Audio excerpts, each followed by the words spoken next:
সকাল হতে না হতেই পাখিরা খাবারের সন্ধানে রওনা দিল। সেই গ্রামে একটি বাড়িতে এক ঝাঁক মুরগি ছিল। তারা প্রতিদিন বাড়ির আশেপাশে বেরিয়ে বেরিয়ে খাবার খেত।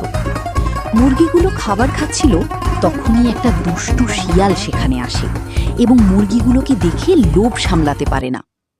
তখন দুষ্টু শিয়ালের মনে কুচিন্তা আসলো। সে ভাবতে থাকলো কিভাবে মুরগিগুলো শিকার করা যায়। তখনই সেখান দিয়ে একটা হায়না আসতেছিল। হায়নাটি শিয়ালটিকে দেখে দাঁড়িয়ে যায়। তখন শিয়ালটি হায়নাটিকে সব কিছু খুলে বলে। দুষ্টু শিয়ালটি মুরগিগুলোর বিষয়ে হায়নাকে বলে।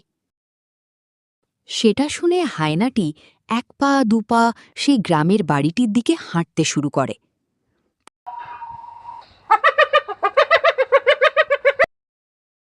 সেদিনও মুরগিগুলো বাড়ির পাশে বেড়াচ্ছিল। তখনই দুষ্টু শিয়াল ও হায়নাটি সেখানে হাজির হয়। তারা ভাবে মুরগিগুলো শিকার করবে। তখনই একটা মুরগি সেটা লক্ষ্য করতে পারে।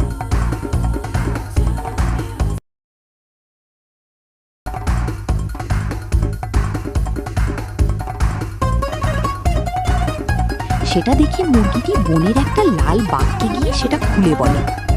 বাঘটি তখন মুরগিটিকে বলে, ঠিক আছে, যাও, আমি দেখতেছি।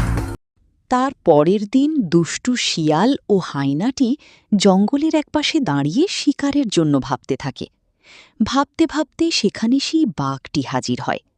বাঘটি তাদেরকে দেখে দাঁড়িয়ে যায়। বলে যে, তোমরা কেন মুরগিগুলোকে শিকার করার জন্য চেষ্টা করতেছ? বাঘের মেজাজটা গরম হয়ে যায়। বাঘটি সেই দুষ্টু শিয়াল ও হায়নাটিকে উচিত শিক্ষা দেয়। পরে বাঘটি তার আস্তানার দিকে রওনা দেয়। বন্ধুরা, ভিডিওটি ভালো লাগলে সাবস্ক্রাইব করতে ভুলবেন না।